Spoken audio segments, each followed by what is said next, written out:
Just realized that shit was on ending the whole time. Let's bring the microphone here.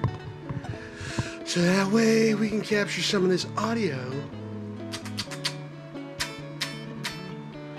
Alright, let's see here. Now I gotta test this audio real quick on stream.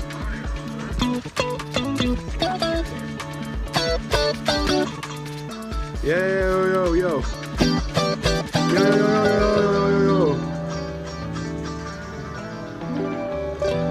Not too bad, honestly. Not too bad. Let's bring it down a little bit.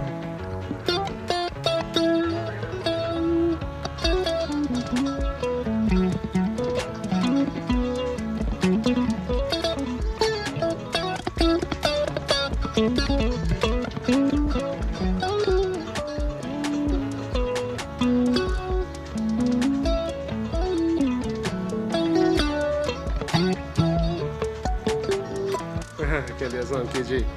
Alright, cool. Sorry about that. I'm like having like the audio overlap just because I wanted to make sure shit's good. Yo, what is good, y'all? It is your boy, ThaniaBear, aka Natty, aka that nigga. And we're back at it again with another stream for you today. But today, we're not what's it called? We're not playing video games today. No. No games. Well, I mean, we're playing some games for sure, but not the type you would think.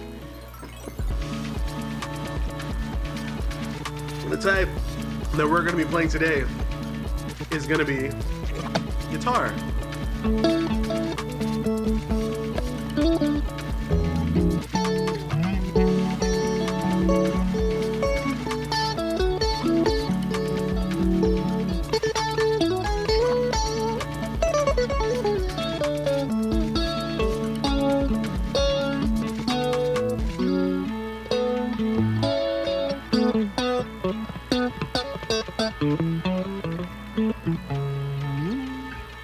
I could just get lost in guitar if I just let it take me.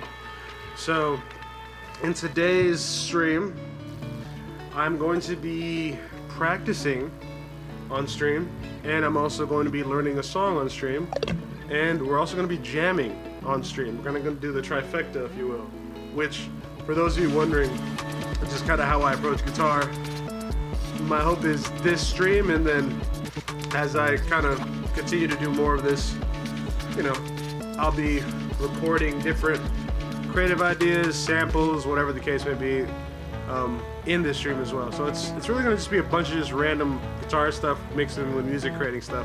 So we might even hop into Ableton for a second and just make, you know, just an idea. Which, I mean, I just create anyway. Like, it's been a while since I've made a beat, let alone a sample, on stream, now that I think about it. And top of the year, I was like making a bunch of samples so that way I have a bunch of releases for you, which, by the way, I drop every Monday. So if you want to collaborate, literally just rip one of my YouTube videos or send me your email on social media and I'll send you samples. But I don't create often enough. And it's interesting. I've kind of gotten to a place in my, I guess, career, in a sense, to where I really just don't work with anybody unless I just feel emotionally motivated, or there's such a strong vision, like a strong vision. Which, where the hell is that coming from? Is that the guitar?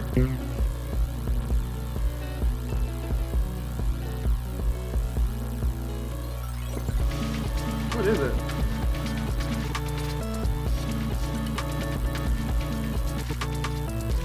Hold up.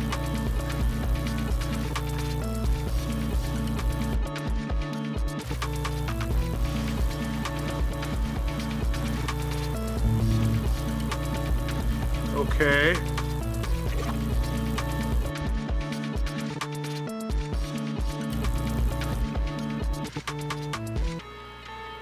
Huh. Odd cable. Anyway.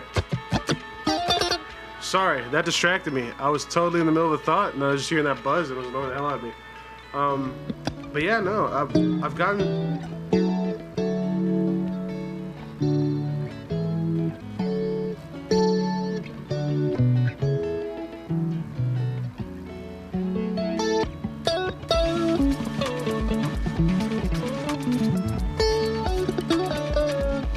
get distracted. Like literally whenever I'm on the computer, I can't stop. Anyway, what was this? Oh yeah, I was talking about music. So I've kind of gotten to a point now in music to where I just kind of create for the fun of it, create for the joy of it, and the art of it. Now, don't get me wrong, I understand the business side of it too, and I'm learning it's kind of like building a community and a bunch of people that care, and then once you have a noticeable amount of people that care, then you provide them with experiences, you know, things to remember life by, those feelings that you give them by. And if you're consistent enough and cohesive enough, I mean, you can kind of virtually do anything. It's kind of weird, at least the time we're in right now. And so those who are able to, from the outside looking in, not necessarily be authentic, but be themselves to such a degree that it emboldens other people to enjoy that or take part in that in some way, shape, or form, those seem to be the winners. And in general, I mean, history has shown that winners kind of have similar traits. But I bring that all up to say, with music, I had this dream of like being in a band, touring the world, doing the thing, and the dream hasn't died, but it has evolved. And to some of you, that might just be a fancy way of saying it died, and in which case, if that's how you think about it, sure. But now it doesn't have to be a band anymore. As long as I'm doing that with music, that's kind of all that matters. And so that's kind of where I've gotten to, at least with ThaniaBear, to where now I'm like, it's full steam ahead in terms of all the musical ideas and things I was holding back. Because, not that I have been holding back, I've definitely been putting, effort. But I can do more. I can always do more, and I know I can always do more, and I always know that I'm capable of more. But for some odd reason, I can never draw it out of myself. The last time I've really given like my all, like my true all musically, was whenever I was in or technically it still exists, but whenever I was in my band Nightstand Lamps with my brother Bogus and the guys, man, I mean, I was giving my all. I was really doing everything in my conceivable and knowable power to figure out ways to make that thing happen. I think the only other thing that could have helped in that season of time was just literally having like a job, genuinely. At the time, like I was doing door to door and that didn't really work out. I mean, I found success in it because of who I am, but that's kind of like the story of my life. I've always found success and found myself in better positions, not because of any skill I've had or any particular ability I've had or how, whatever. It's just because of who I am rather than what I do or what I offer. So, which is kind of cool in a way, but it's very demoralizing when you're in industries where like, oh, you need to have skills, you need to like be talented, and then you also like need to not be talented and like know business and then be talented in that way of being talented, and then you also have to like not be talented enough to like be cool. There's just so many things. Like I promise you, the amount of things I fail at is just astronomical. It's truly amazing how I'm still breathing and living to this day. But nevertheless, I kind of just, the dream evolved now to where it doesn't need to be a band anymore, and I kind of gotten over that. As long as I'm doing the thing, as long as I'm creating the things I like, and as long as I'm making things that push my artistic ability forward ever so slightly, ever so much, it's kind of really all that matters. At least musically anyway. So, people want to pay for my services, they can. People want to collaborate for me, my YouTube exists. It's kind of really how I see it. I'm not trying to like actively be like, yo, let's collaborate, let's work. I do not care. And if I've reached out to you to collaborate, know that that is like an extremely rare thing. Extremely rare thing. Like I need to like really hammer that to some of y'all niggas, cause like, and women, cause like I could care less, genuinely. But if I for some reason care enough to mention to you about what you got going on and that I would like to be a part of it, I mean, once again, I'm not impressive. I am like, at best, above average. At best. But if I'm reaching out to you to collaborate, that should be a sign to you that I'm serious. Because I just don't do that. I just don't. I do not. I could care less what most people have going on. I really could. So if I'm reaching out to you to collaborate, that means, oh damn, you might actually be doing something cool. You might actually be doing something dope. So yeah, just keep that in mind. But yeah, no, now I got that on my chest. Today's just guitar shit. I got Guitar Pro loaded up. What I'm thinking about doing, honestly speaking, I'm thinking about just doing some warm-ups real quick to metronome. And then after I'm done with doing some warm-ups on the metronome, then we're gonna go into a Fluffy, which, for those who don't know, Fluffy by Chan, for whatever reason, I've been learning this song for years. To be honest, I think I've just been procrastinating getting better at it because I just enjoy Chan so much, and I think I gotta get over it, because like, not that I'm past Chan, I'm never gonna be past Chan. Chan is like top 2, top 3, and they're not 2 or 3, in a manner of speaking. And so, because of that, I'm like, okay, this is cool. I've adopted enough of this nuance of this style. Let me just finish and know these songs so they're in a repertoire.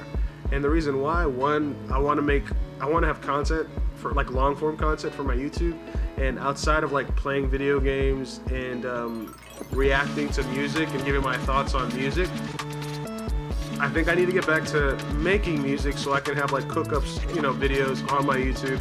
But then also on the cook-up side, I also need to have like, not branded, but like some form of curated cover video, to where it's like I'm just giving like the full spectrum of what I do and how I am. And I genuinely think like just a year, 2 years, maybe even 3 years of doing that consistently, I'm gonna generate enough of an audience to where my music career can be stable enough to do all the things I wanted to do with a band, but by myself. And that sounds very liberating to me. Before, it used to sound scary, it used to sound very dangerous, not fun, stressful even. But now it sounds like the only way to freedom. And I care about freedom more than anything else, which is ironic due to the fact that I live in America right now. But nevertheless, yeah, that's kind of the way. So without further ado, we're gonna get into it. All right. As you can see, I was on the stream. By the way, we're listening to the instrumental of one of my debut singles coming out. It's not gonna be out for a while, but nevertheless. Now comes the boring part of guitar practice, the warm-up, which I have pretty straightforward warm-ups, to be honest with you. Like, they're nothing fancy, they're nothing like you haven't probably heard before. And to be honest with you, I shouldn't be doing them at 140. I should actually be doing them at like 130, because 130 is kind of like where it's really at the peak of the fastest I can play, the cleanest I can play, and not even the cleanest I can play, but the fastest clean I can play. Anything past 30 just gets dangerously sloppy. Not to say that when I'm playing 130 I'm not sloppy, or don't have my mistakes and kind of hiccups here or there, but I feel like 130 is the fastest of the cleanest phrasing and playing I can do. Honestly, it might even be 120 to be honest with you, because when it comes to percussive strumming, which for those that don't know, percussive strumming is literally just like stuff like that, where you're like kind of breaking, either doing downstrokes or upstrokes, and essentially you're treating those down and upstrokes almost like left and right on in drums and percussion. And for those of you who are not familiar with drums and percussion, there's these things called rudiments that essentially help, they just help you kind of like play different types of rhythms on percussion-based instruments. And specifically in regards to like drumline, these rudiments kind of like help you do cool stuff. So for instance, there's a paradiddle, which is like, and the way that it kind of translates to guitar, because I think a paradiddle is left, right, left, left, right, left, right, right. So you can arbitrarily pick an upstroke or downstroke to be mapped to either left or right. So for instance, let's say the downstroke is left and then the upstroke is right. So then left, right, left, left, right, left, right, right. That's like two paradiddles back to back. So that's kind of like percussive strumming. Now, hold up, because like I'm so far away from the mic. So yeah, that's like percussive strumming. And the cool thing about percussive strumming is it's a really cool technique. I think when I first got introduced to it, I'm pretty sure I was first introduced to it by Manuel Gardner Fernandez. I want to say that's it. which I'm also sure that like technically speaking, percussive strumming, because like the way he does it is kind of like a couple strings, like 1 to 2 strings, or whatever the case, like a group of strings doing that, in a more traditional, maybe not even traditional, but another way to look at percussive strumming is like kind of in the funk sense, where it's just like a string, like so like you're kind of muting a string, whether it's with your left hand, kind of muting the string, or with your right hand, palm muting. Like the degrees in which you can mute a string, right? Using like the fleshy part of like the bottom of your hand to kind of, because like a palm muting is almost like for those of you who play piano, and you know whenever you put the felt on the piano, like whenever you put one of those pedals that kind of softens the string, palm muting is literally the same effect, but you're kind of like using the fleshy side of your palm to sort of like give a little bit of muting there. So instead of an open, just a palm mute of that could be.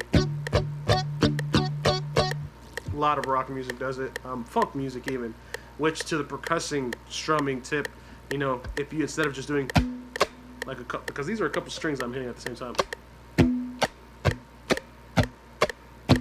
right? But then you can also do this just for one string. And in funk, there's like quick flourishes of that, like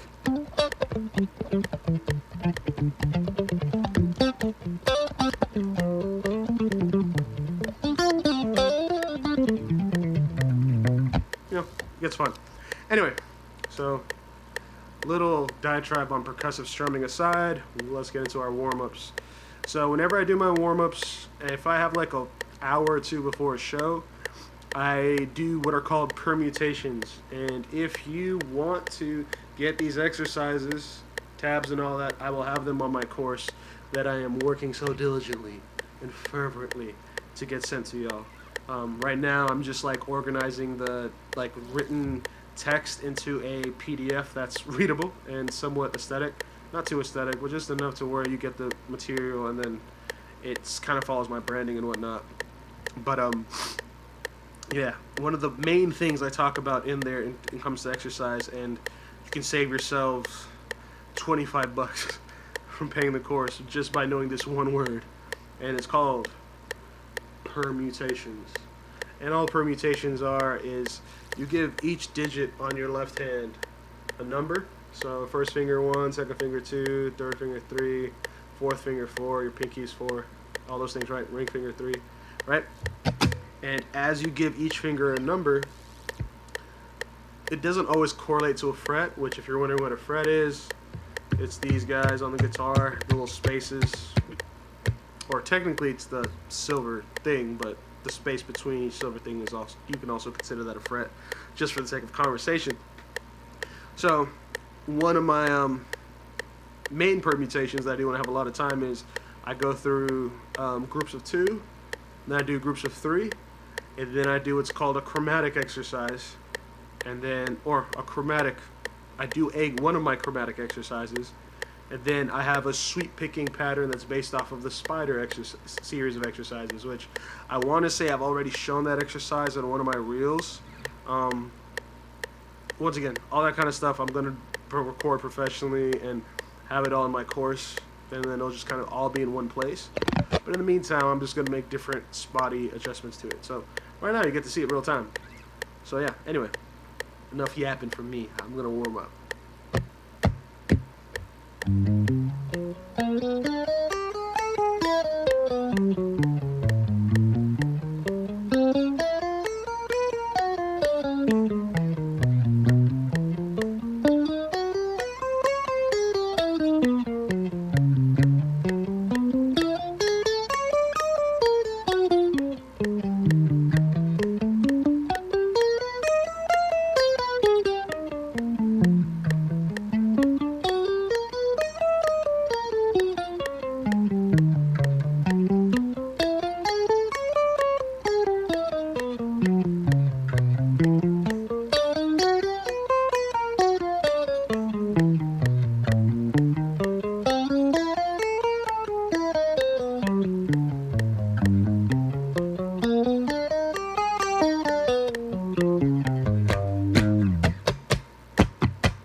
So I just got done through a good majority of the two finger permutations, but there's still more two finger permutations actually. Hold up. So, just get a little bit more comfortable here. So another series of that, because a lot of that was led by the first finger, and you know, I would say like 1, 2, dog.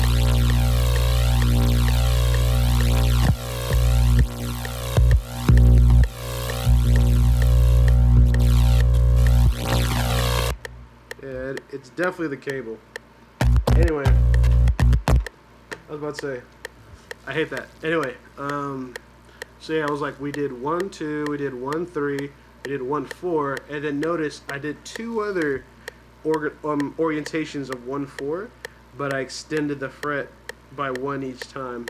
And the main reason why is because there are cases on the guitar, not often, but if you want to move between two, let's see, what's a good way to explain this? Because I guess I'll use the pentatonic scale to explain this, because I have yet to simplify this. I would consider it an intermediate to an advanced application. But like I said, there's like the 1, 4, which is literally just, like, let's say this is the 3rd fret low E string, right? And then the 4th finger would be on the 6th fret E string. So 1, 4, right? Right? So 3, 6, 3, 6, 3, 6 in terms of fret. Now, the next permutation, even though it's still 1, 4, I would consider this a 1, 4, 2 in the sense that it is still a 1, 4 permutation, but now instead of 3, 6, it's 3, 7. So, and you would encounter this type of permutation in 3-note per string scales predominantly, but you know, not always. Like, right? Like, I'm pretty confident there's like even a harmonic minor scale uses some level of extension like this. But that being said, you would encounter this predominantly with 3-note per string ideas. So, for instance, since the first fret, our first fret is going to be on the 3rd, our first finger is going to be fretting the 3rd fret. We can use the key of G major, Ionian mode, I guess, in this sense. Notice,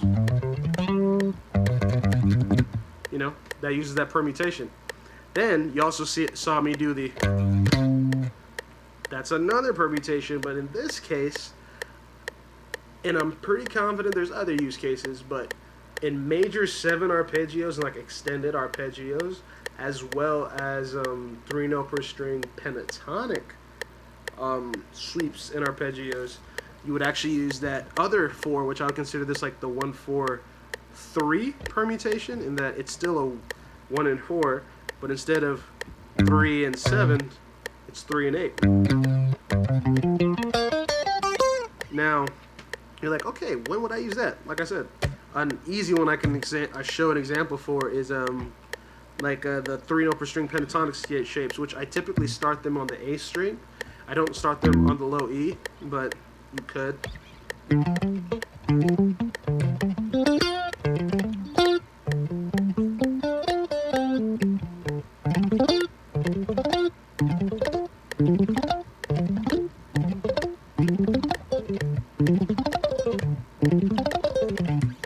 And notice, that's that stretch. So that's just one series of permutations. Now I still got a couple more. I'm not done yet, but I just kind of wanted to sit down and kind of just explain to you the logic there. But the next series I have is actually going to start now with the 2nd finger. So now that I've got done with most of the one, you know, starting with the 1, like the 1, 2, the 1, 3, the 1, 4, 1, 4, 2, and then 1, 4, 3. Now I'm going to do the 2 and 3, 2 and 4, and then I'll do a 2 and 4, 2, only because I've had that stretch before, occasionally, actually very rarely, but because I've had that stretch before, I implement it to my warm-ups, but you don't have to, and who knows, real time I might actually just not do it, just depends. But yeah, let's continue.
Alright, so that's all of the permutations starting with the 2, and then we are going to end the 2 series permutations starting with the 3, which is the ring finger. And you can imagine it's only one permutation for this. Technically there's another permutation with a 3-4, like a 3-4-2, which once again there are scenarios for that, so I might end up doing that as well, but predominantly the 3-4 is just 1 fret difference. So we'll start there and then just kind of go.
Cool. So those are all my 2 permutations, and now we're going to get into the 3s, which or triplets, which are as literal as you can imagine.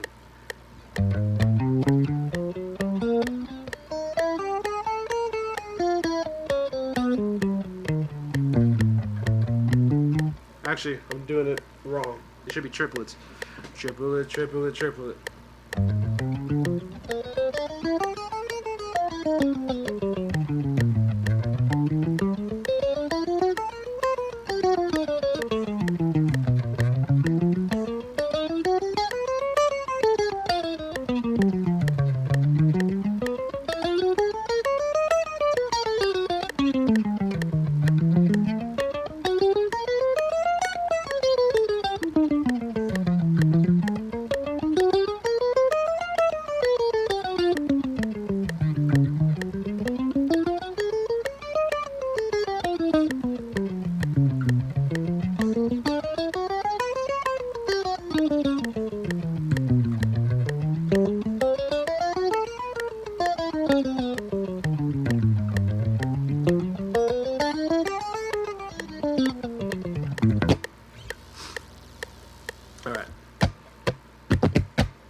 do more three, you know, 3-tier permutations or whatever, but I think those are good. Now on to the chromatic, which the chromatic is literally just, it's just all fingers in succession with each other, which really it's more, chromatic would be more properly, like, just keep on going. That's actually what an actual chromatics, whatever scale would be, but in this case, it's just each finger with a successive fret after it. So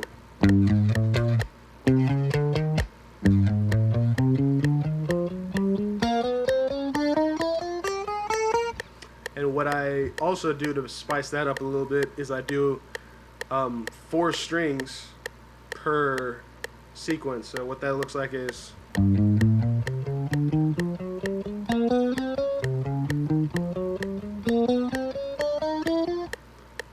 now, since I'm doing 4, I'm going to try and get it per beat. So each new sequence of 4 should start with every click. So that's what it should sound like. So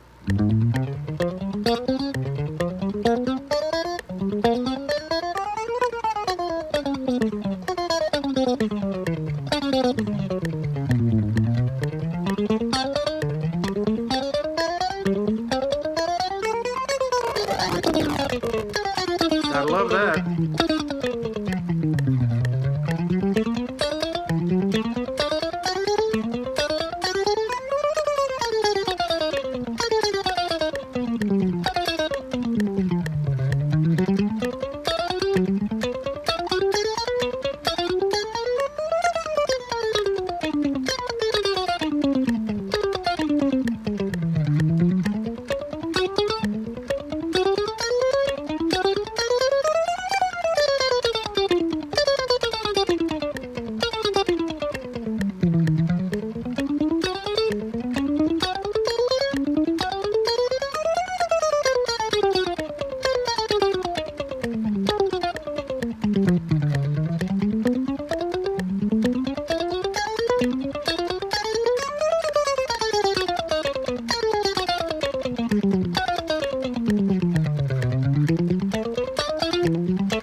Awesome.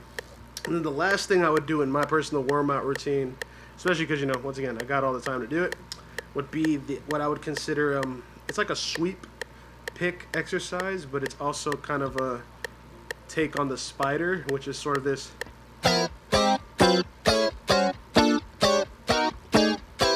So that's like traditional spider chord exercise, which it has a bunch of other stuff like. Wait. Like, there's just a bunch of just interesting dexterity stuff, which definitely try to do those. But what I do is I use this to kind of keep my sweep picking up to par, if you will. So.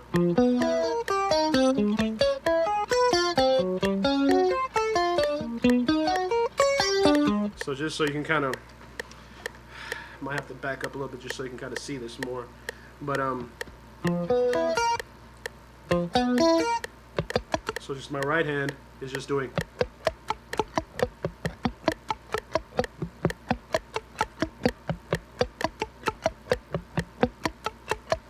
Right? This is my right hand, and then my left hand, it's each finger has its own fret, descending and ascending. So in the descending sense, and then the ascending sense, and then this all moves up 1 fret, and then you go back down, and then you switch back again, and then you move up 1 fret, and then you just do that same shape again.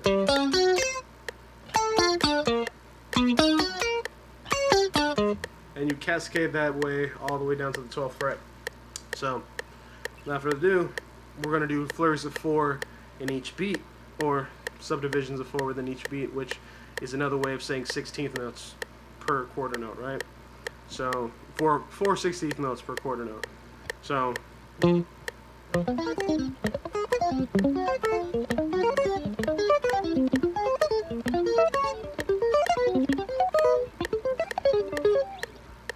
notice 130 is, at least for me, it's pretty fast, and I'm kind of clean. I would say like I'm above 80% clean, and whenever like I get to about 90 or 100% clean at 130 and just incredibly comfortable, I'm gonna increase it by a degree of 10 to 140. Right now, I'm at 130, so I can't really.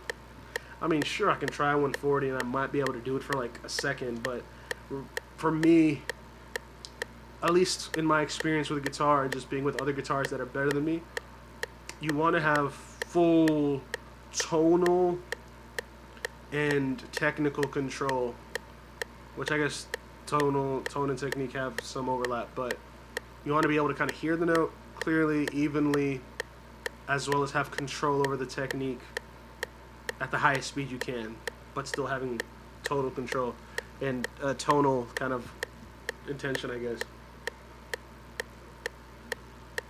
So that's why I'm still at 130. So I'll try that again.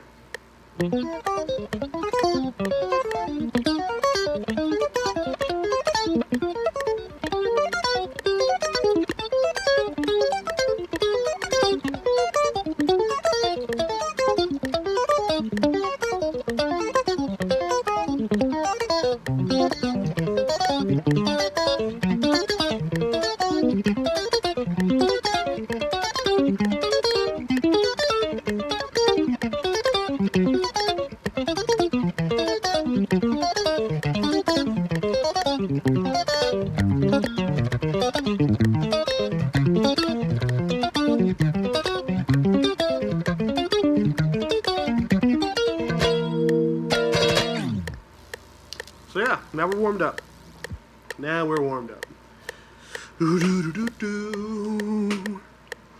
Take me on a trip, I wanna go somewhere. Alright, I bet y'all been annoyed by that this whole entire time. So, now we're gonna kind of dive into Fluffy, which is a song I've been learning for years now. And to be honest, the reason why I haven't even fully learned it has just been genuinely just negligence in my part. Let me try to see if I can center this.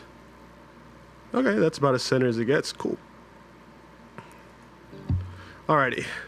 So real quick, what I'm gonna do for y'all, I'm gonna play this song from the beginning, so that way you can hear it top to bottom. Which, yeah. Anyway, I'm gonna play it from top to bottom, and it's at 138. That's the current BPM right now. 138 full BPM, 100%. Which, let's see, we may do the practice of this on 80%.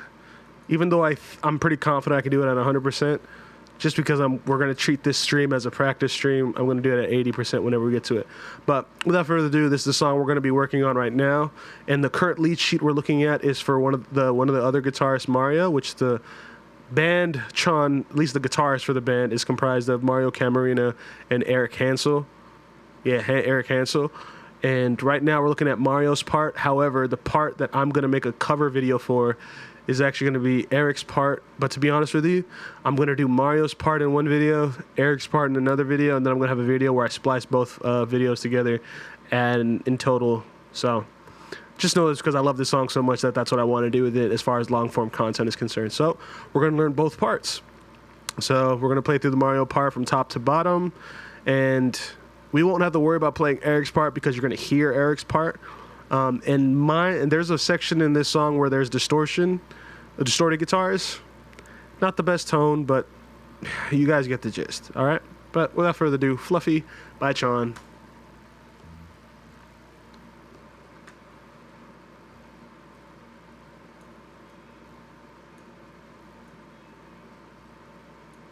Yeah, it's gonna peak like a mother when it gets to the hard part.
Honestly, I should have to click on going to.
Lovely.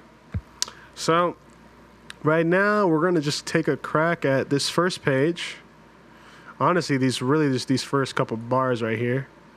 So we're gonna, let me see if I can zoom in. What would be a zoom in? Nope, that's transposing. I want to zoom in. That's this guy. Love that. Okay, cool. Right here.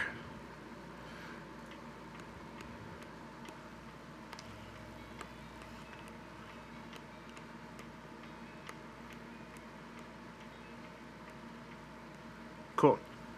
So we're gonna just do that section right there. Actually, we'll do this section because it's technically a full phrase right here. That'll make more sense. All right. So we're gonna do this at 80%, which is about 110 BPM. And then let's see. I'm going to do a count in.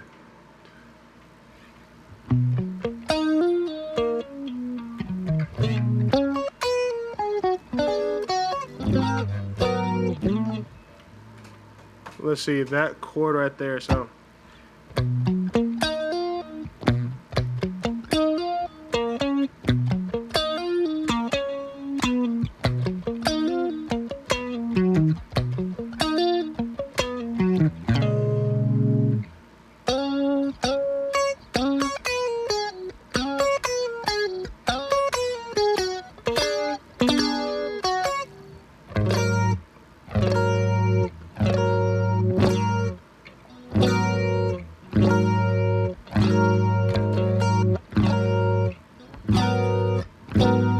I've always thought it was this, but it seems,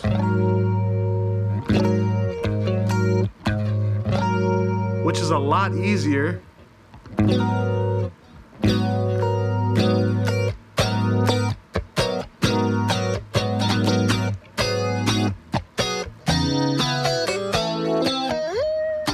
Anyway, so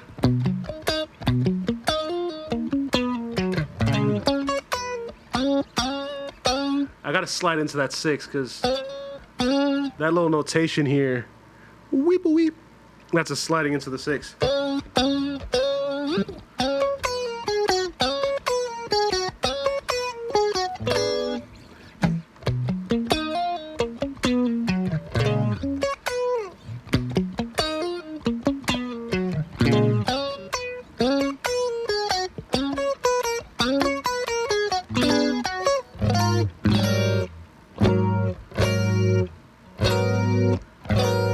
Honestly, I'm gonna do this because even though it's technically 4, 4, 4, and then the 6, this just sounds better to me because it's a minor 7 with, that's a 2, I think.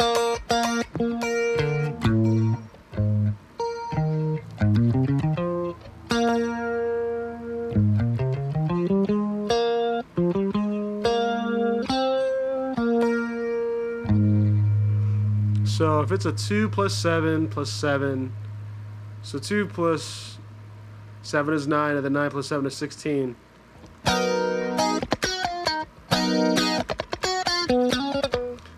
So what is that, like an add 16, technically?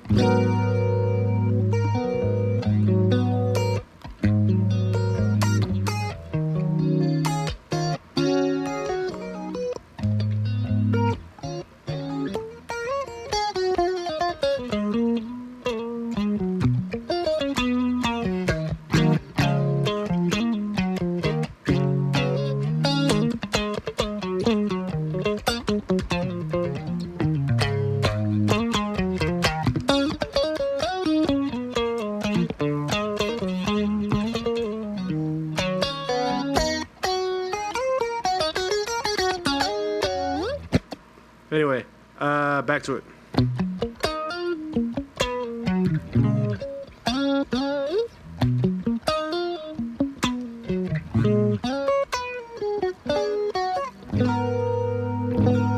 See,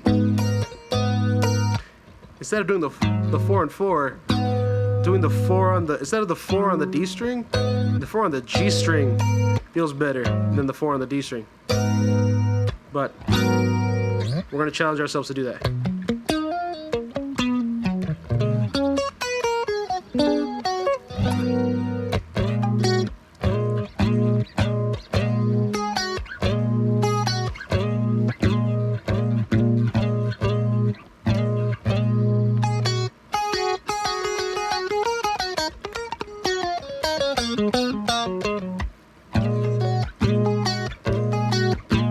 I always thought that was a whole step, but it's a half step.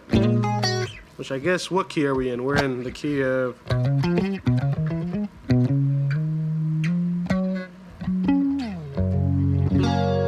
key of F sharp.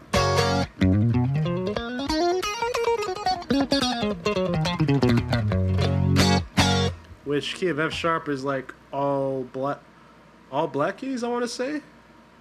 Outside of maybe one white key on the piano.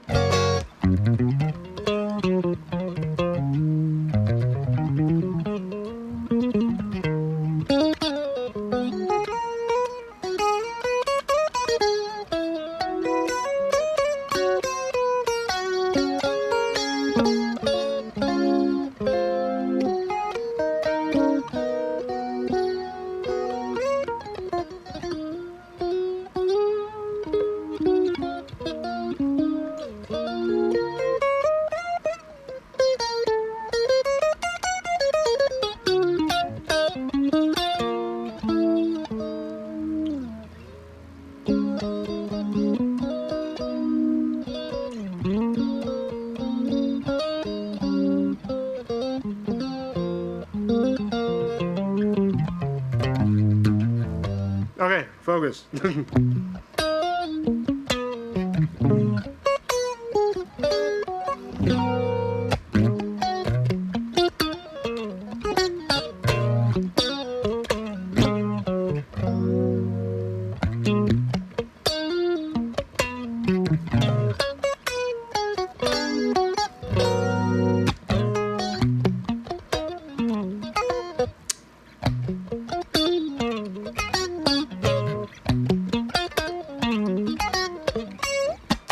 Yeah, that part's what gets me. Anyway, let's see here.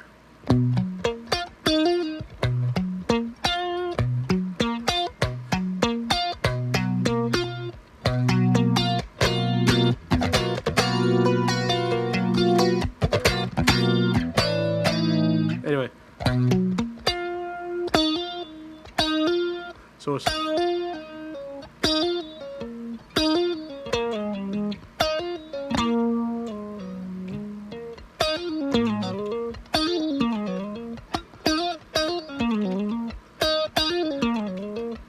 it's... So hammer on from nowhere right there.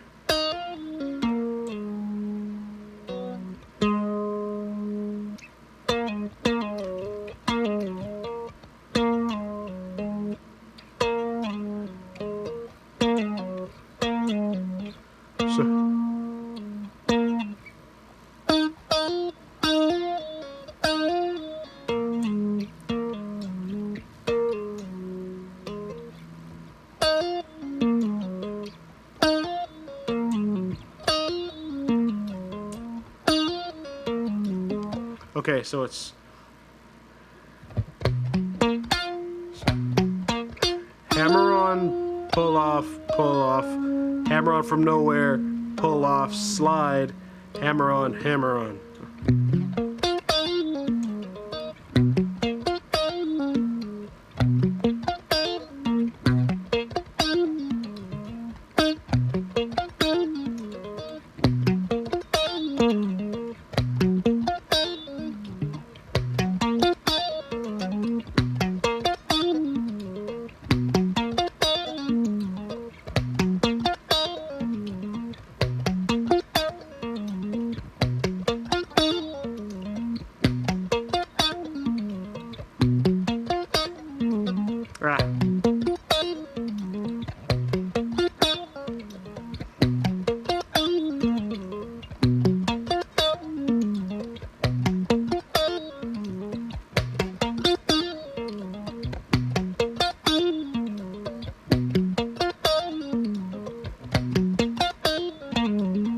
And by the way, for those of you who are wondering, like, dude, why are you repeating it so many times?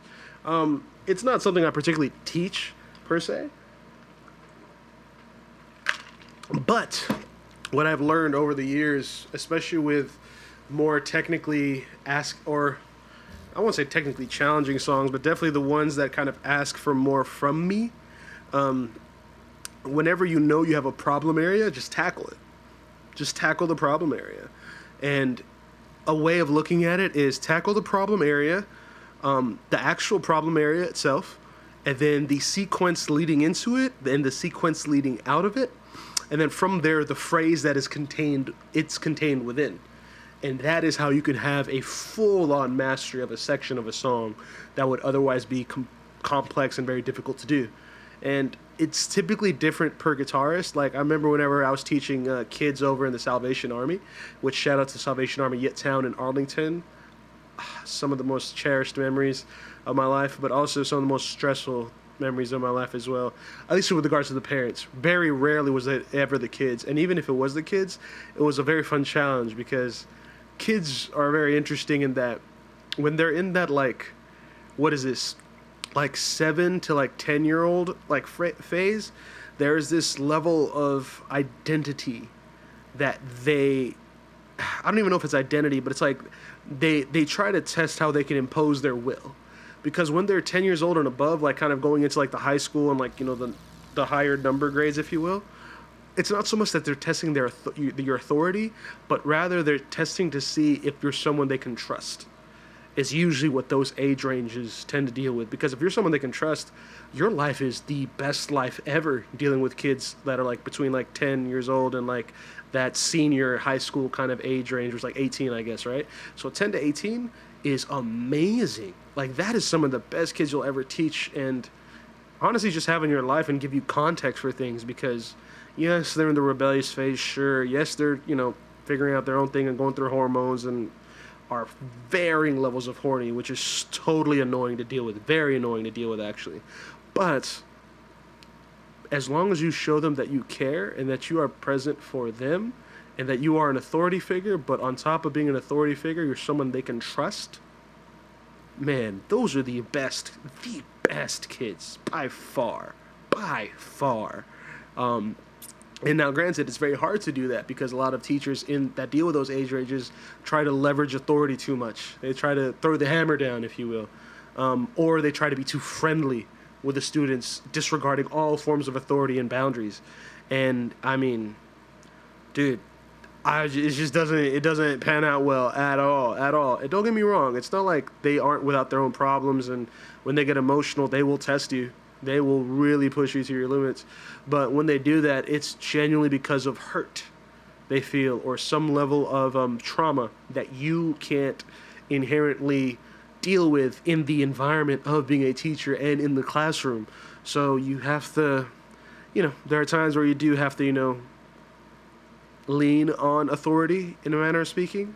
But it should never be the first thing you go to. And most teachers I see that, or tutors even, I see them lean into that heavily, and unfortunately so. But no, yeah, you know, it's kind of I love those age ranges. But I bring that all up to say, whenever I was teaching those age ranges and those people, it's like, whenever there's a problem area in anything you're learning, you got to tackle it head on. So for instance, for me, it's these flourish moments in the riff. It's not so much it's not the issue for me. It's the moments where I get to, like, you know, the flourishes, like the either hitting a chord like this from a series of notes, like, or was it?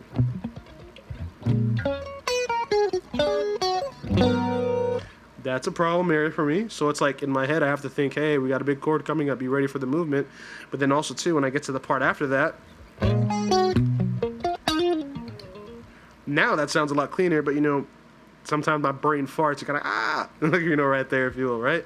So because of that, that's why I hyperfixate on specifically that moment. And I actually did that with the right phrasing that, you know, the tablature is saying. So this is kind of the nitty gritty of improving your technique on guitar. It really comes in the details and understanding the mechanics. And to be honest with you, I have a solid enough understanding of hammer-ons, pull-ups, which are fundamental techniques, which once again, I'll have exercises for all this, and I'll have a video a course attached with a PDF that explains a lot of these techniques and styles, so where it's literally going to be just so effortless for you guys to just kind of jump into songs like this very easily once you get done through that coursework. I mean, once again, the goal is to take you from zero to freedom of expression on guitar, which is the main thing. But to that point, this is the kind of part that most people avoid. They just try to, like, you know, they learn the song, they'll get it twisted, but they don't pay attention to the musicality. Like, when you hammer on... I mean, I've gotten my technique good to where now I can do it, but it's really hard to do. It's funny. It's like, oh, I'm trying to suck. And, like, it's really hard to play it badly, per se.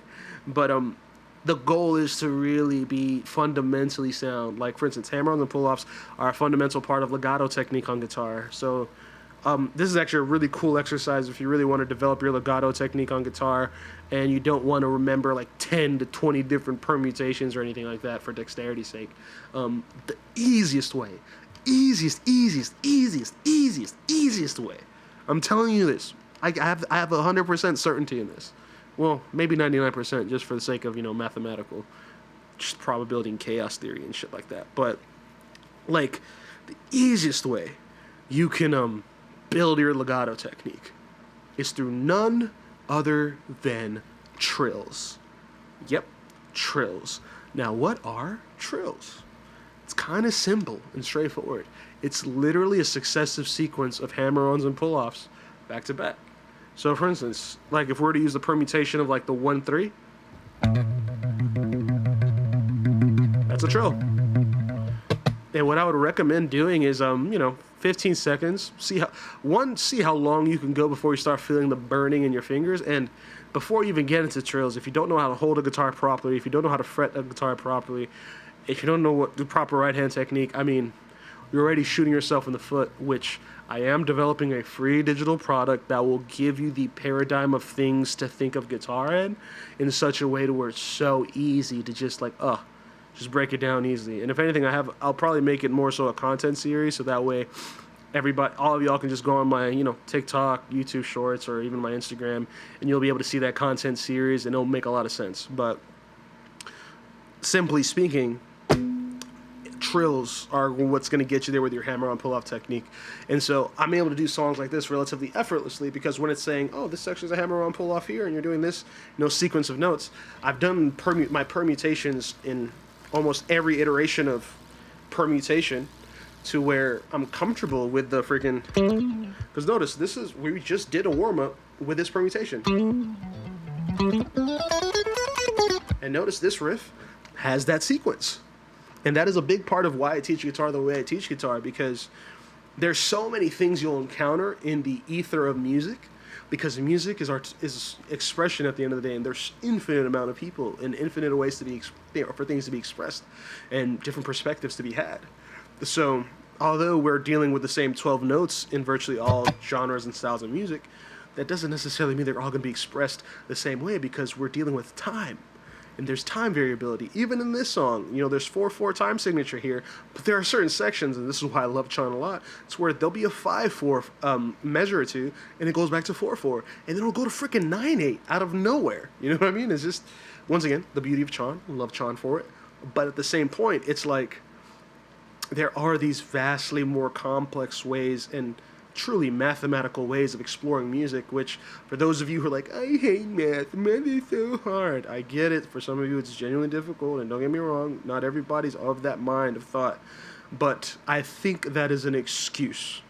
I know it sounds harsh, but math is really fun and really amazing and really beautiful, because if you love music, you love math. Sorry to say it, sorry to suck, but if you love music, you love math. Sorry to say it, sorry to suck, but you love math. And so then why do so many people hate math? Well, for one, math is taught horribly in the public school systems.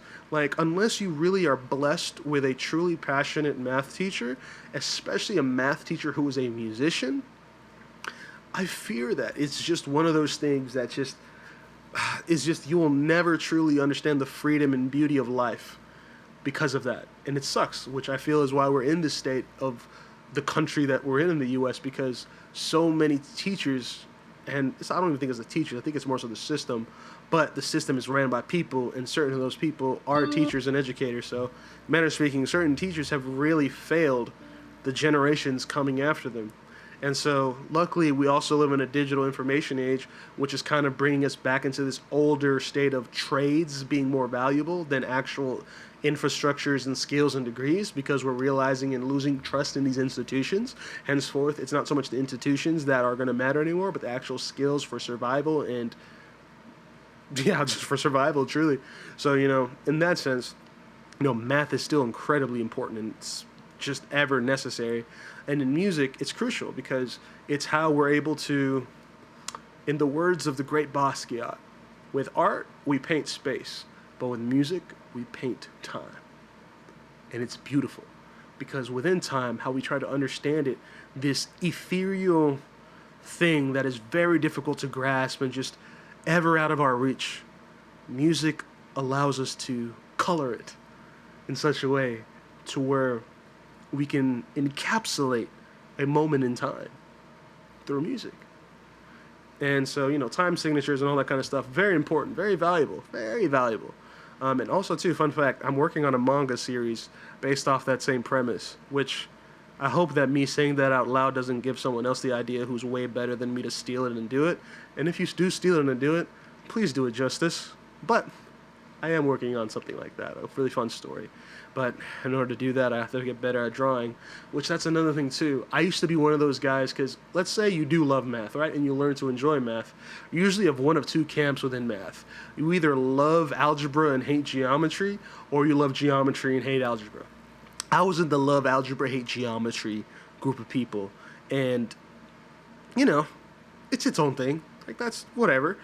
But as I started to learn how to draw and paint, in a manner of speaking, painting, because art, you paint space, if you will, right? And then with music, you paint time, right? As I learned how to paint space, I realized the value of geometry, truly. Just like Peter Hahn, I think he expresses this, literally, it's the cover of the damn book.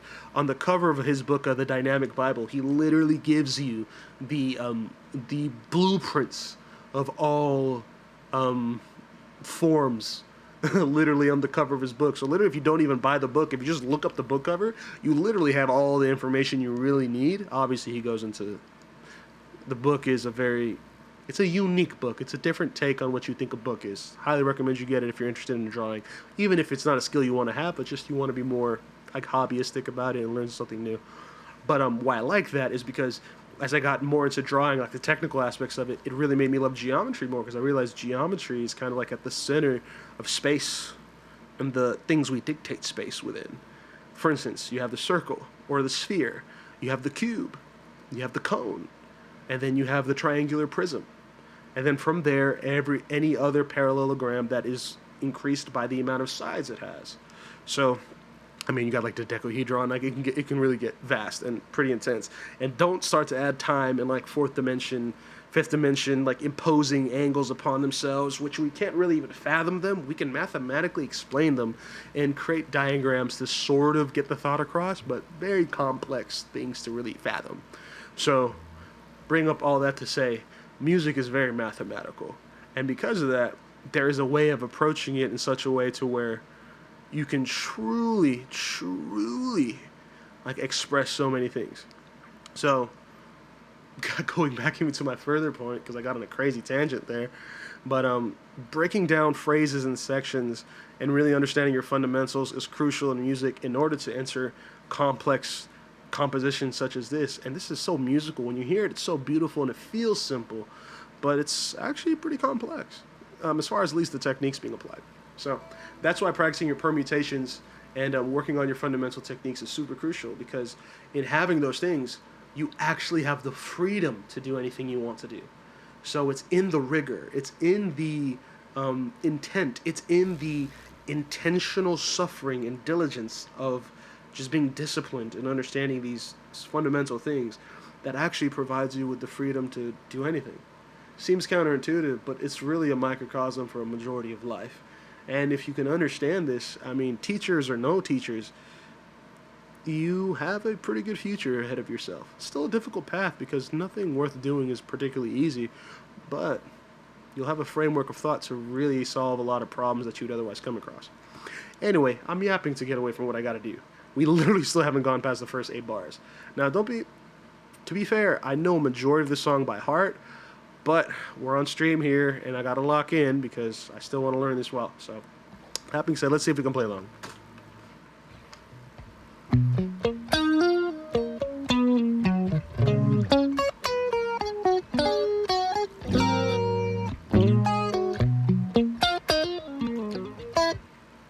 See, right there.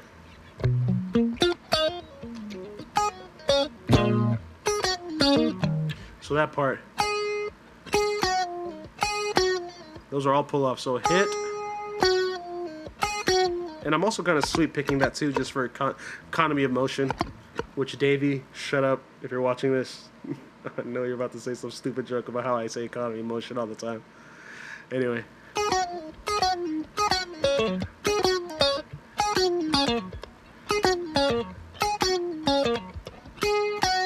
So those are pull-offs right here. This, pull-off. So this, pull-off, pull-off. Hammer on from nowhere, or pick. Pick, pick.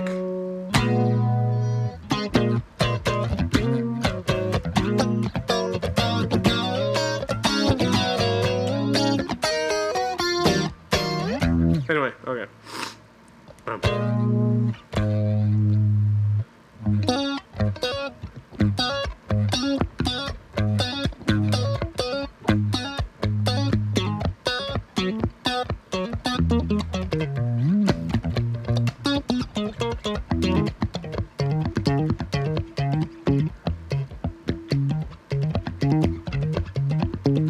Sorry, I get carried away with the fun part of this.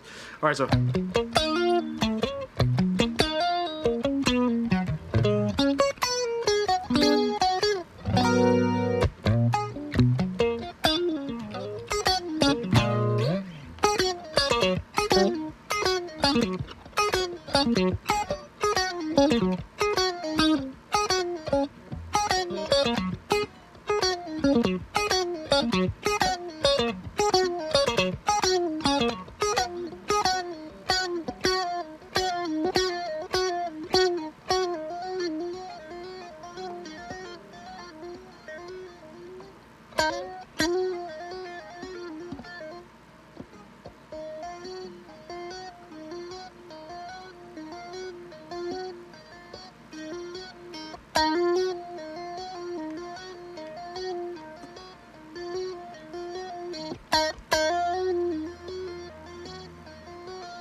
Another thing too that I'm doing while I'm playing this and just kind of working on that part, my right hand is kind of on the strings that aren't being utilized, strategically of course. So like right now, I'm only using the B string, right?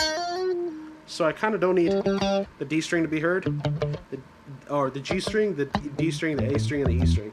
So I kind of just rest my hand sort of, I'm almost kind of just, this is me just picking them, but it's muting those strings to where they don't kind of have that sort of, because if I didn't do that,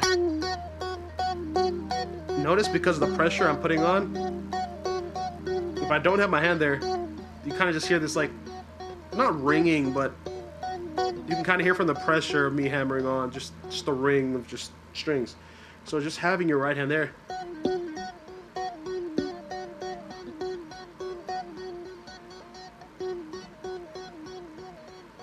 strategically put,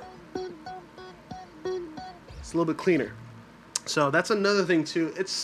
I wouldn't say it's an advanced technique, but I would definitely say it's kind of like when you enter the realm of intermediate guitar playing, you start not just paying attention to the technical things you're doing and the fundamentals, but also to you kind of expand your awareness because you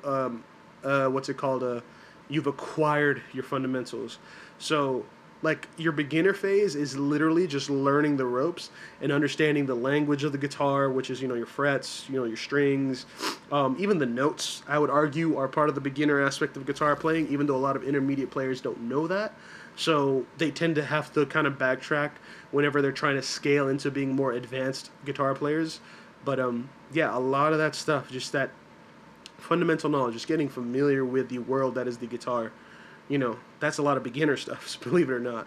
And then as you get into the intermediate guitar, which intermediate guitar is actually vast because you're now taking the fundamentals and you're expounding on them with musical concepts that you would otherwise learn in just, jazz theory or music theory, those kind of things. So like a beginner concept to me would be like, okay, like we were talking about, permutations is sort of like the end of beginner guitar. You know what I mean? And so from those permutations, you actually enter into scales. And scales are actually the beginning of intermediate guitar. And I would argue sort of advanced guitar stuff is like not just learning your typical scales, because in intermediate guitar, you're really learning major. This is also in beginner because you work on triads in your beginner section of guitar. But it kind of expands into intermediate, really, because it's kind of blurs the line sometimes. I'm not going to lie to you, because it's easy. So you could definitely you can be considered intermediate to almost advanced guitar player by simply knowing triads and how to use triads. Like most learn major and minor, and I would say that's probably beginner territory. But then when you get into intermediate territory, it's kind of like learning diminished and augmented, not just major and minor. But then going even further than that, because once again, if you know major, minor, diminished, and augmented, I mean, you can play, even though your skill level be at intermediate, you could play almost and sound like an advanced guitar player. And that's kind of what I did a lot of my early years of guitar. I burned through the beginning aspects of the guitar very quickly because I was obsessive. But then as I got to the intermediate aspects of guitar, the bridge between intermediate and advanced was so vast that I just had to just put in the hours, because it's one thing to know like your major triads, right? Like and then like your minor ones. But then you gotta also learn like your augmented ones. So like augmented is essentially the same thing as major. But then you're doing like, what is it? Okay, so this is. Yeah, so that's augmented. Because an augmented is the 1, technically the 3, and then the sharp 5. So that's an augmented triad right there. And then you have a diminished triad, which is essentially a minor, but you're also flatting the 5th, so it's really... So major triad, minor triad, augmented triad, and then diminished triad. So just knowing those modalities within those triads, if you will, gives you a lot of vocabulary in guitar, because once you pair that with key theory, which is essentially, let's say, the major scale, right? Every note I played in that scale, which is 1, 2, 3, 4, 5, 6, 7, and then repeat, every note has its own triad with its own melodic tonic. What I mean by that is, first one major, second one minor, third one minor, fourth one major, fifth one major or dominant, depends on how you want to look at it, sixth minor, relative minor to the 1, and then 7, this is the one that was anciently discarded, which is called diminished, but you can get away with treating it as a minor, but it's really diminished, but you can get away with treating it like a minor. Pause. And then back to the 1. So, knowing that, you can now apply triads to each one of those note degrees, and then now you can have what's called chord progressions. And you can see how intermediate guitar, although it's vast, it gets even more vast. And then with advanced guitar, you're not just limited to that first octave of notes. For instance, 1, 2, 3, 4, 5, 6, 7, 8. But then advanced tells you, if I keep on going, that's a 9, that's a 10, that's an 11, that's a 12, that's a 13, that's a 14, that's a 15, 16, so on and so forth. So advanced, obviously, you can see how advanced can get even more complex. that's when you get into like jazz world and like fusion, flamenco, all those things, and it gets fun, but it also gets quite wild. And not to mention, you also have other cultures. So you have like microtonal stuff, like stuff in between like notes. So it's not even just the 12 notes anymore. It's like way more. So once you get into the advanced stuff, it can get pretty hectic. Pretty hectic. Not gonna lie, not NGL if you will. But I'm yapping to get away from what I gotta do. But yeah, a little fun yap sesh for y'all.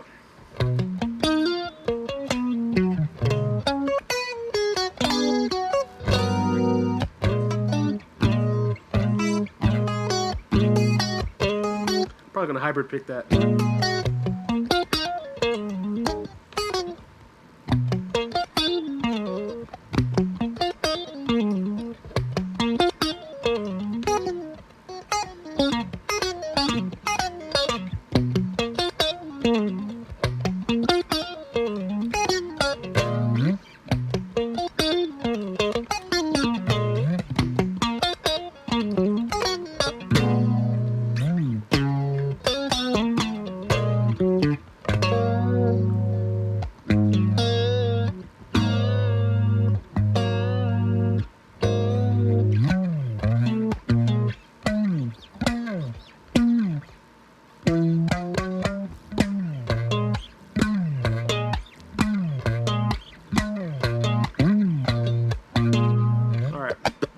Try it.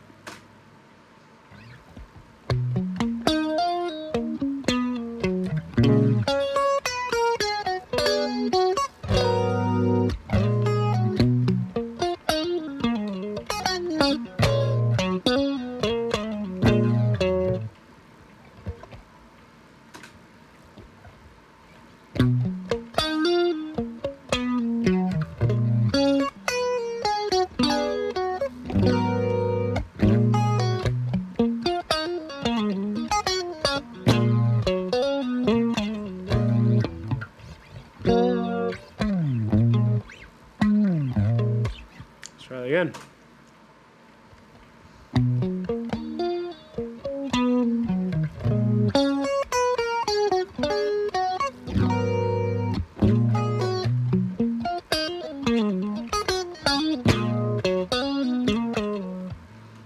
What is that?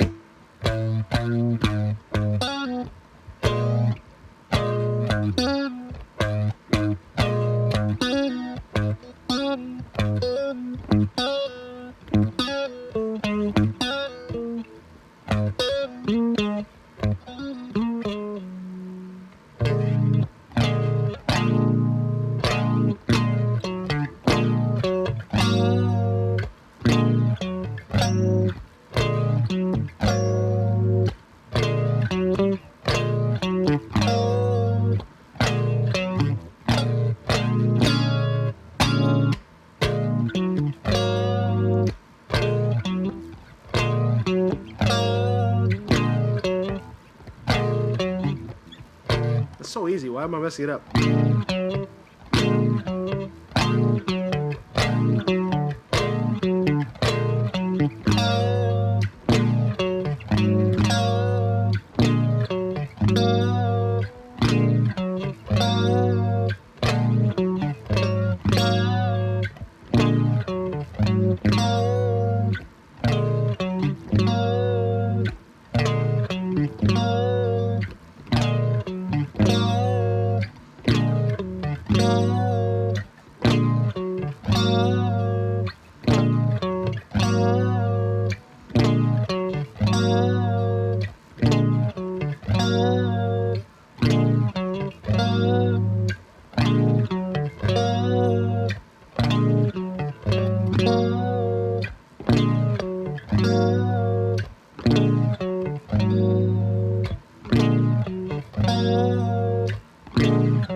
I gotta do that.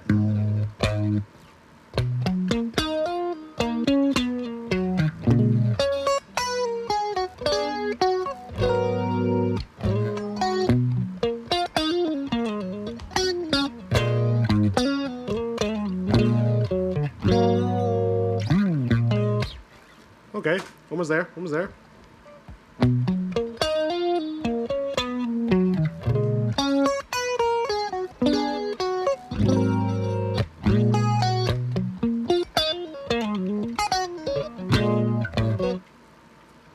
I gotta hit that 4. If I don't hit it, it's gonna mess it up.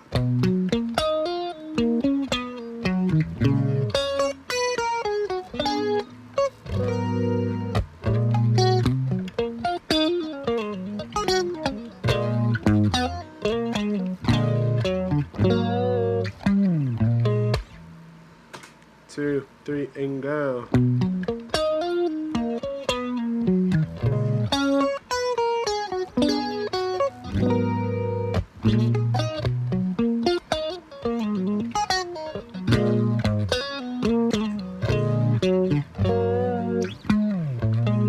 Almost there. Beep bop boo.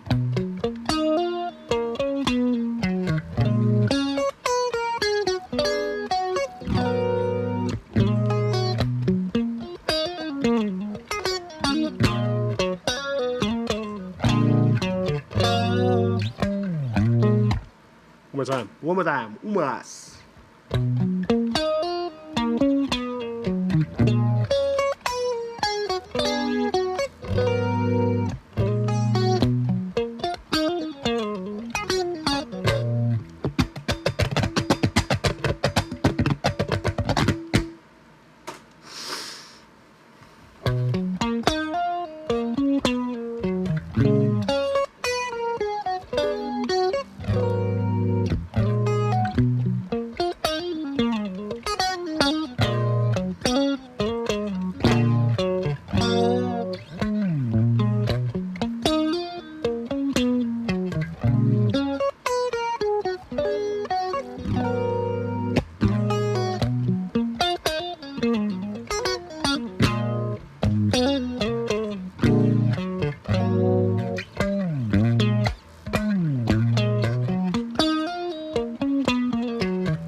I don't like that.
All right, let's try it again.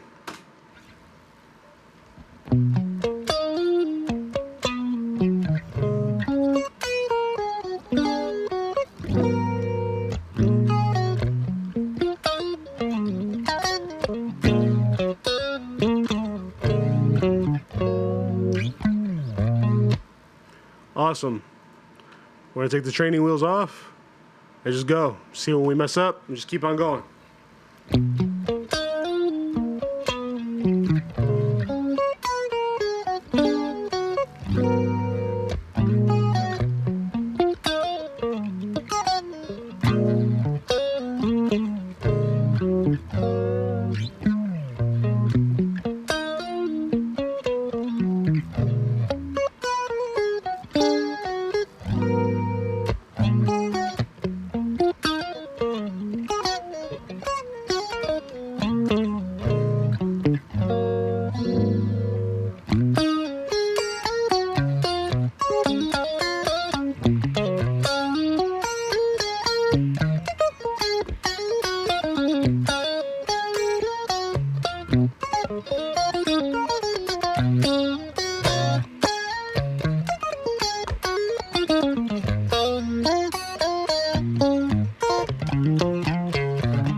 I've always wanted to get this part right, so it's what?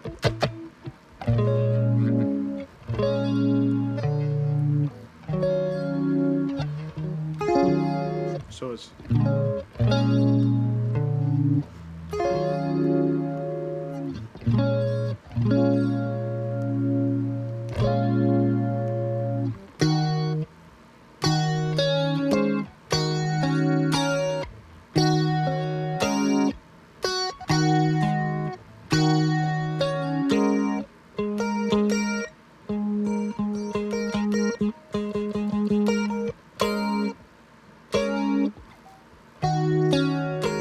Okay, so it's...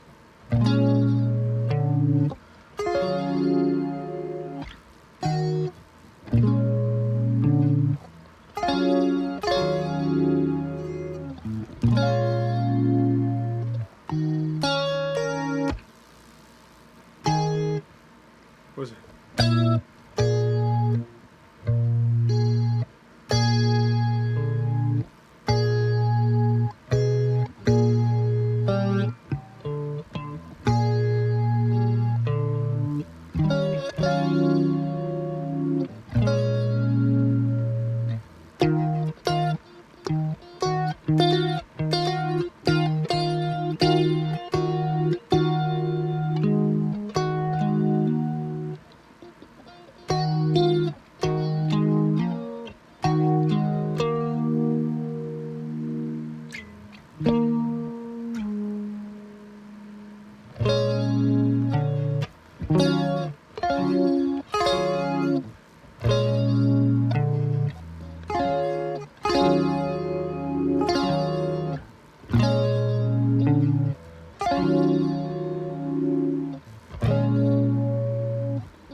Let's do it.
So that...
Okay, this is going to be an interesting part because I've seen Mario tap this part, and then I see Eric pick this part. So in this section, we might have to go to the video for it.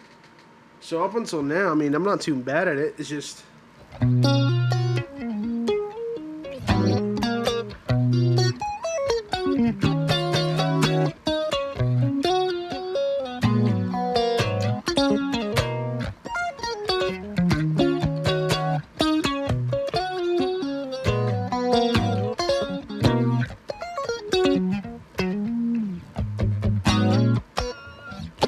Alright, well for now, I think we're good on Fluffy.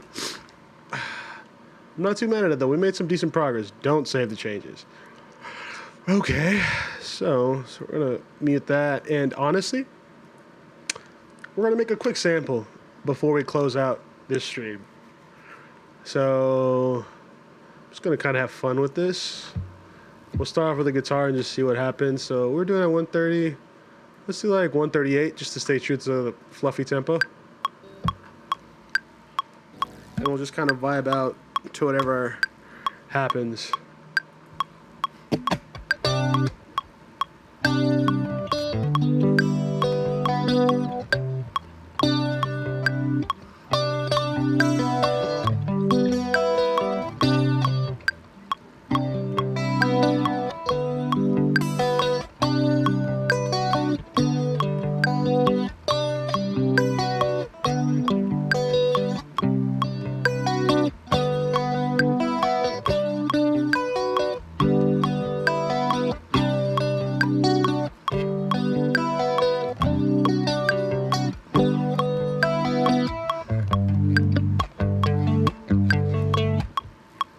Alright, cool.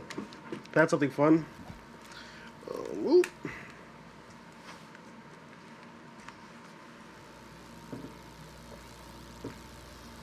And since we're making a sample, I don't want to think too hard about it. I don't want to think too hard about it, my dog. I don't want to think too hard about this, my dog.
Resample that into this guy.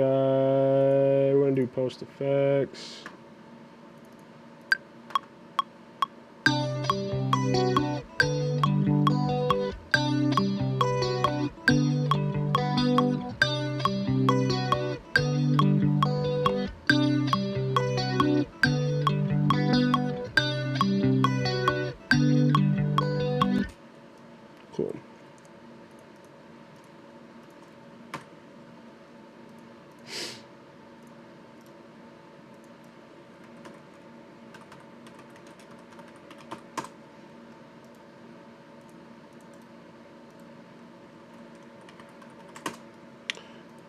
2%. And let's just pitch that down to like 3.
I'm going to freeze and flatten that guy because I kind of like what's happening in some of that a little bit.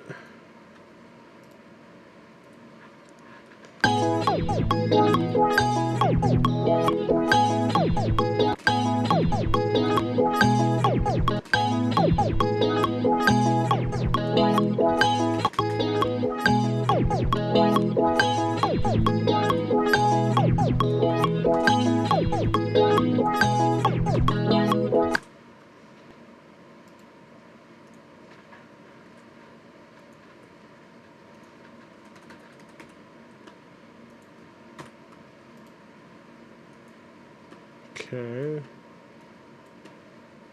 They'll probably introduce that like what? 8 bars in maybe?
I feel pretty decent with that chop part.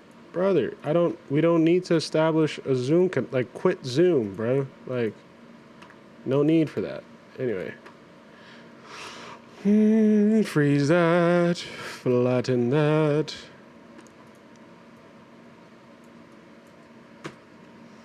Okay.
Break dance, break man, big man.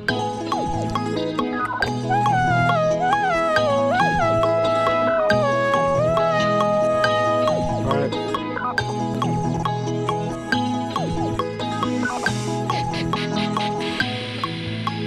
Will be a good bass.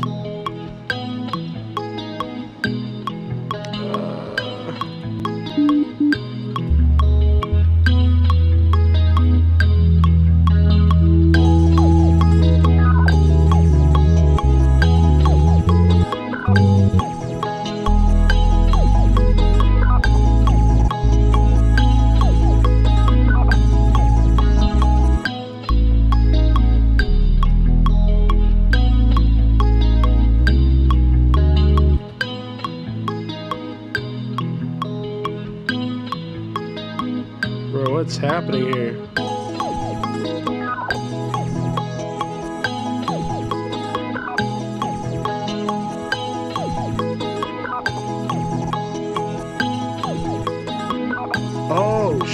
my stream dropped.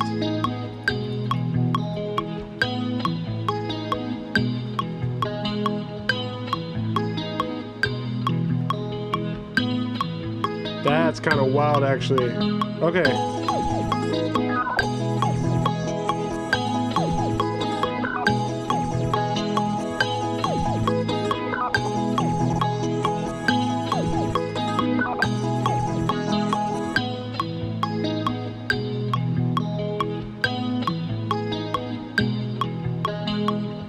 Huh. That's kind of wild.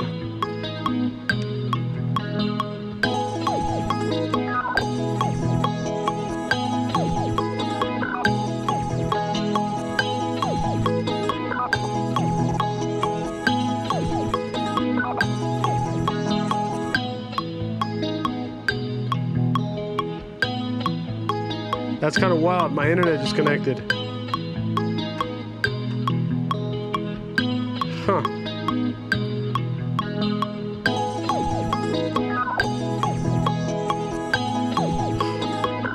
That's wild.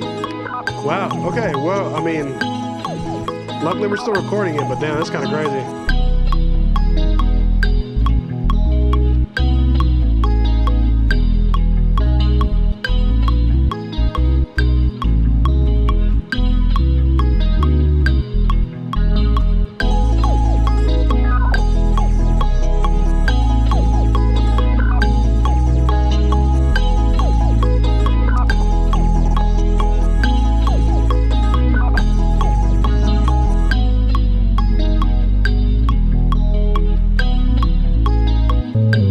Yeah, I always try to do bass, but it never really makes any sense to me. I mean, not that it doesn't. I know what makes sense. It's just I never feel bass.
Let's see if transit could do something random to this.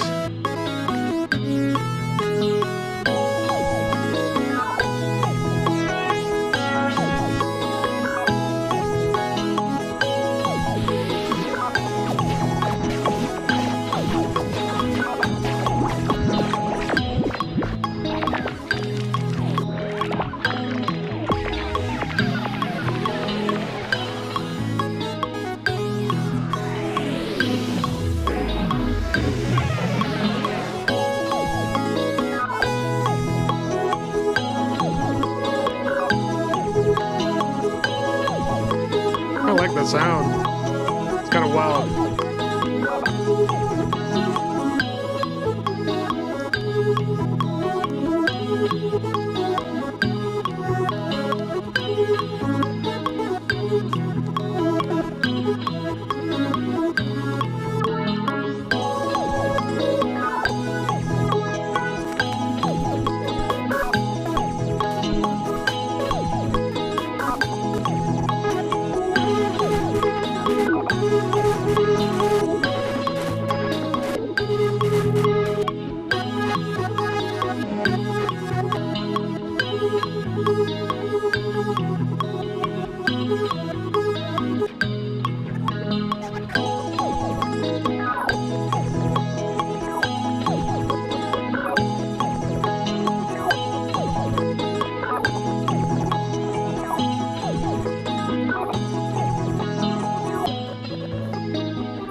One more part, and I think I'm decent with this.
Interesting idea, you know.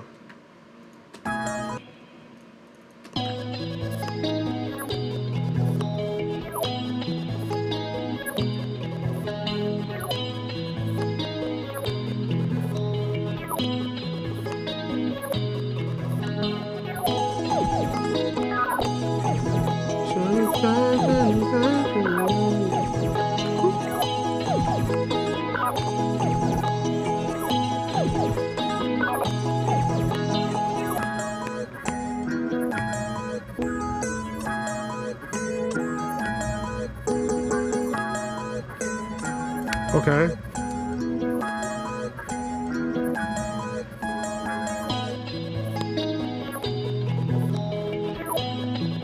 It kind of sucks that the stream cut off mid-sample, but I mean, hey, that's what we got.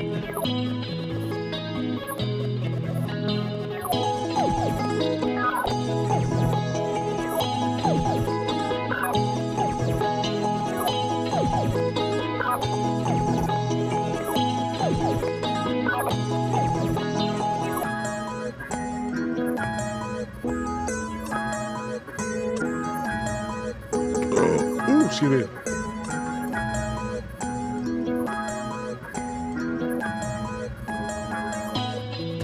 It's a fun idea. We will save live set as. We'll put that in the 2025 ThaniaBear.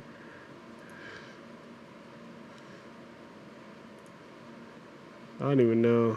I don't even know what week of the month. We'll just say August 11, 12. 138 BPM. I really don't know what key this is. It was G major, but then I'm just gonna leave the BPM. Cool. Delete the temp. And then if you use Ableton, always collect all and save. Oh my goodness, always collect all and save. Never not collect all and save if you use Ableton. Goodness gracious. If you don't do that, I mean, you're really shooting yourself in the foot. I'm not going to bounce this out, though. I'm just going to kind of leave it as is. And, of course, you know what the next mode of action is.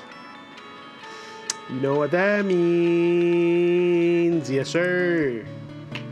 Once again, it's your boy ThaniaBear, a.k.a. Natty, a.k.a. that nigga. And it's been a lovely stream with y'all. I definitely yapped a lot about guitar, which, I mean, when do I not? Especially if I'm afforded the opportunity to yap about guitar, I'm gonna yap. In general, I'm a yapper by nature. Most people wouldn't, the majority of people wouldn't know that unless they get to know me. Luckily for y'all, you're on the stream. And it's the easiest way to get to know a nigga. Not deeply, but past surface level, but not deep, if that makes sense. But yeah, man. Unfortunately, the stream did cut off at some point while I was making the sample. I wasn't paying attention because I was too busy making the sample, but something happened with my router. But luckily, I was recording this whole thing, so at the very least, the YouTube video version of this should be somewhat coherent. But yeah, I made a sample, practiced Fluffy by Chon, and there's a bunch of other songs I'm learning, like Polyphia songs. And to be honest with you, Polyphia and Chon songs are kind of what I mainly focus on. I don't have an 8-string guitar yet, but when I do get an 8-string guitar, Manuel Gardner and Ando-san and Tosin Abasi, Animals as Leaders, we're gonna add those to the list. But until I get an 8-string guitar, we're pretty much sticking with Chon and Polyphia. Well, shout out to Polyphia and Chon for being able to still include 6-string guitars and the cool shit. But nah, let's see. What else do I gotta say to y'all niggas? I do have a third sample book on the way. If anything, once I master the singles for it, I'm gonna make an announcement post. It's gonna be sometime this week. I'm expecting Wednesday.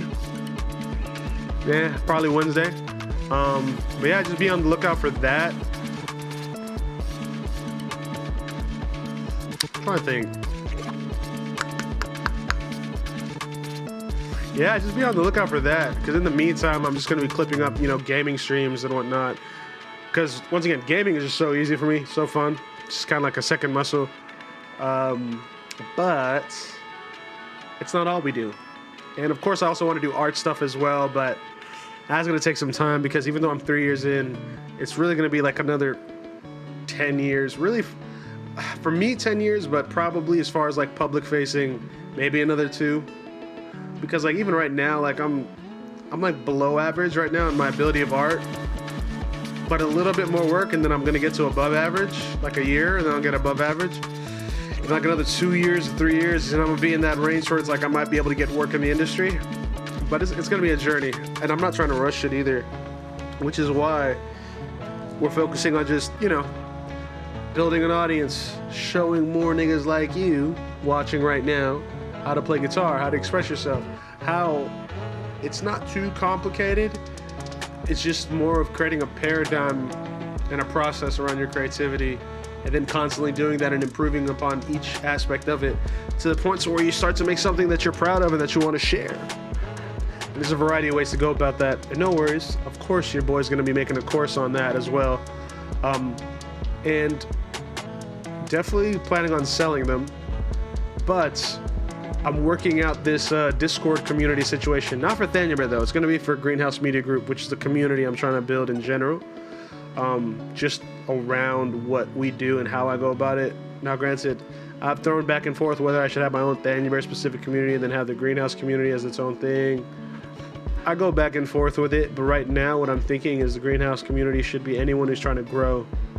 because at the end of the day, it's supposed to be an oasis for creatives by creatives, and we want to empower artists to, you know that they can achieve what they dream, but you have to be tactical. You have to create a system, a framework around what you want to do, and a business around what you do as well, which that's the tricky part, because art and business have always been intertwined, but true artists struggle to do business.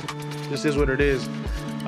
And I do believe that there is a modality of life that allows for both to exist in the mind of an artist. It just requires a bit more diligence and effort, because it's not like business. Art is nothing like business. We don't network. We make relationships and we connect deeply. So it's like there's just nuances in the nature of how to approach things as an artist. But that's why we're here. That's why you guys are going to hop on this stream. And that's why whenever the Greenhouse community goes live, I believe everybody who's going to be a part of my community will also be part of that community, because you're going to want to grow, because life is about growth. As uncomfortable as it can it can also be beautiful. But alas, I appreciate y'all. And then for the YouTube peoples, like, comment, subscribe, engage with this stuff. Hit the notification bell to be notified about all the different types of content your boy is posting: music, art, gaming, education, and everything in between. I love y'all. Do not forget to sniff the fruit salad. And of course, peace.